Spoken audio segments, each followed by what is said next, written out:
et son devoir. Thank you. Now Je vous remercie. Je donne à présent la parole à Bernard Monod, non inscrit. Moscovici, tout d'abord, merci de nous honorer de votre présence et bravo d'apparaître sans peur devant les députés de la commission Econ. Vraiment, le changement, c'est maintenant. À vous écouter jusque-là, le changement, c'est également votre volonté de respecter au niveau européen la discipline budgétaire.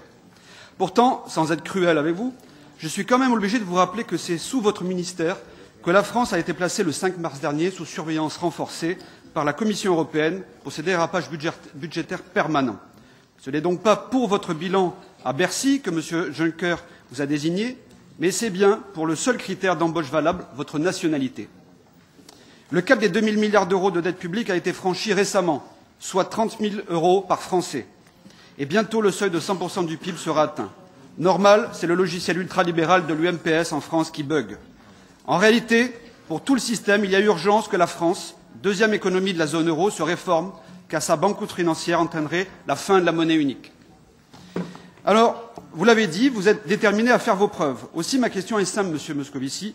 Vous qui prétendez aimer la France, en votre âme et conscience, lorsque la France ne rentrera pas dans les critères fixés par Bruxelles, serez-vous prêt à déclencher le feu nucléaire de la procédure de discipline budgétaire contre votre patrie et mettre en esclavage vos compatriotes?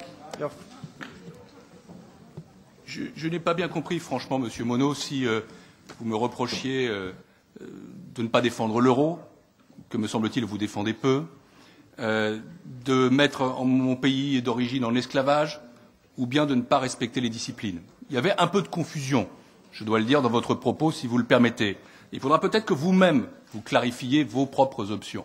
Enfin, ça, c'est votre problème, ça n'est pas le mien. Pour le reste, je ne peux que redire ce que j'ai déjà été amené un certain nombre de fois. Je répondrai, je l'ai dit, à toutes les questions, mais ne transformons pas non plus ce débat entre nous. Il y a tellement de sujets dans l'Europe. On a un débat sur un seul pays. Je pense que ça mérite aussi autre chose, notre échange. Mais je n'ai pas d'hésitation. Je l'ai dit, il y a des règles qui doivent être respectées. Le commissaire aux affaires économiques et financières, il est là pour défendre l'intérêt économique européen, l'intérêt général européen, les règles européennes.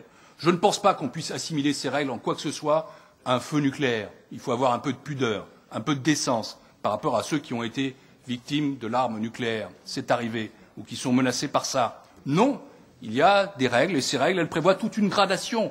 On peut modifier des recommandations. On peut accorder des délais. C'est arrivé à la France, mais aussi à d'autres pays. On peut aussi déclencher des sanctions.